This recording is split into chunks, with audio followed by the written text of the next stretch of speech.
देखो एक कविता हम सुनाते हैं। बचपन के पढ़ाई, बचपन में लोग पढ़ता है तो क्या क्या हरकतें करता है, ठीक ना।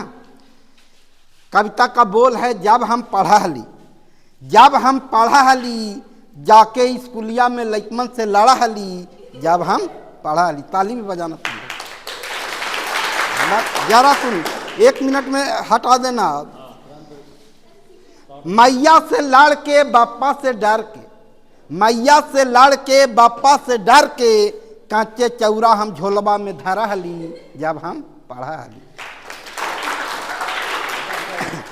घरवा से लइक, अरे इतना देरी तक क्यों बजाते हो। घरवा से लइकन सब ले जा हलन खींच के, घरवा से लइकन सब ले जा हलन खींच के, और जा न हम हाली तब मारा हलन घींच के। गुस्सा में कस के हम दंतियों गड़ावा हली, जब हम पढ़ा हली। मंगावा हलन डंटा गुरुजी खजूर के, खड़े खड़े गोड़वा पड़ा हली हजूर के। जाय जाइत रहिया में देवतो मनावा हली, जब हम पढ़ा हली।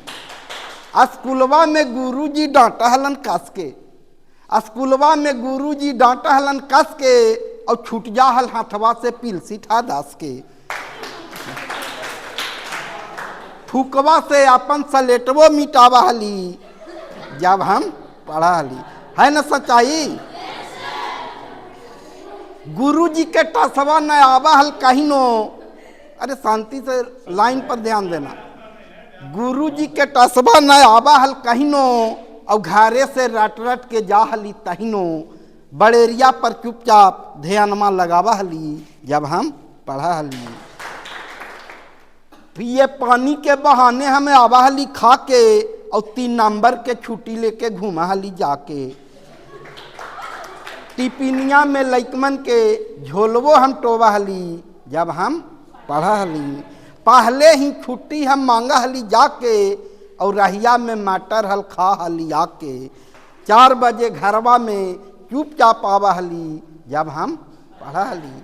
आते ही पूछा हल मैया दुलार के, काका तू पढ़ले बेटा स्कूल में जाके। पेटवा दर्द के हम नखड़ो लगावा हली, जब हम पढ़ा हली। लोग यूट्यूब पर देखोगे, भगलुआ कवि सर्च करोगे, ठीक ना। भगलुआ कवि यूट्यूब पर।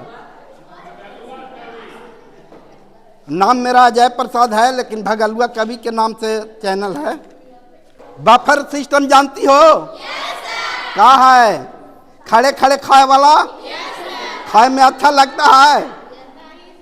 कभी कभी छेना घाट जाता है तो घाटले रह जाता है, कोई लाभे वाला नहीं है। तो देखो, एक बफर सिस्टम पर एक कविता हम बनाए हैं। ये पूरे यूट्यूब पर 1 नंबर पर चल रहा है पूरे बिहार में। कल युग में सब उल्टा पलटा, विधि के विधान देखली बाप रे। खाए लागी बेले पाड़ल पापड़ बड़ी बाप रे, खाए लागी बेले पाड़ल पापड़ बड़ी बाप रे। बाफरना बफौलो सिस्टम हमरा लगल है बाप रे, बाफरना बफौलो सिस्टम हमरा लगल है बाप रे।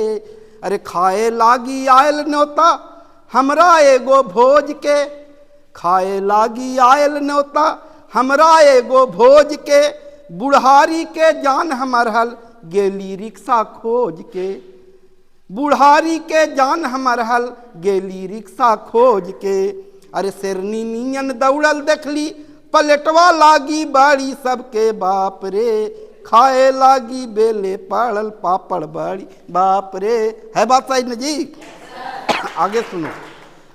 अरे देखली वहाँ अजब तमाशा, कहलो कहल न जाई थे। कहीं फोकचा कहीं तंदूरी, जिलेबी कहीं ठंडाई थे। अरे ठंडा लागी देखली सबके, ठेलम ठेल करित बड़ी बाप रे। खाए लागी बेले पाड़ल पापड़ बड़ी बाप रे।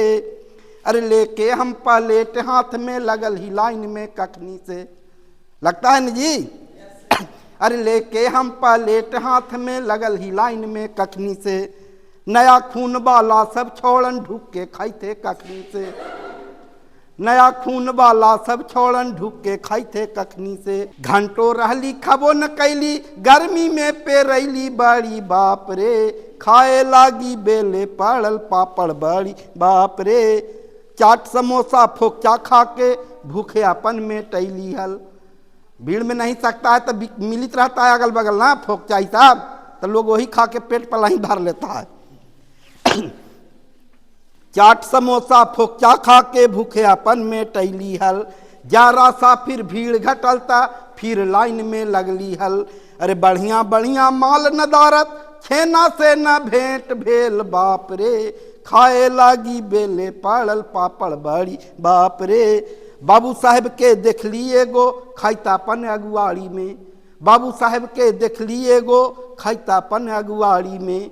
झट से अपन हाथ पोछलन बूढ़ऊ के पिछुआड़ी में, झट से अपन हाथ पोछलन बूढ़ऊ के पिछुआड़ी में। अरे फेंक पलेट के चल देलन कागज से धो के हाथ देखली बाप रे, खाए लागी बेले पड़ल पापड़ बड़ी बाप रे।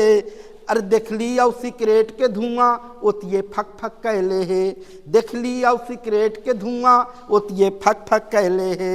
धुआं से बुढ़वा बुढ़िया के मनमा अकबा कैले है, और मना कैली ता झट से हमरा देलक दूहुरा ओतिये बाप रे, खाए लागी बेले पड़ल पापड़ बाप रे। चलो इस कविता को यहीं छोड़ते हैं, यूट्यूब पर देख लेना। एक कविता और सुनाते हैं।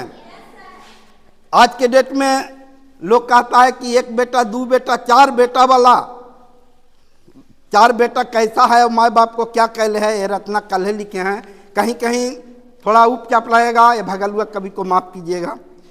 कविता का बोल है माया में हियो पाड़ल, आझुरी में अझुराइल हियो, आझुरी में अझुराइल हियो, माया में हियो पाड़ल, और चार गो हमर बेटा हो चारों हवन गाढ़ल।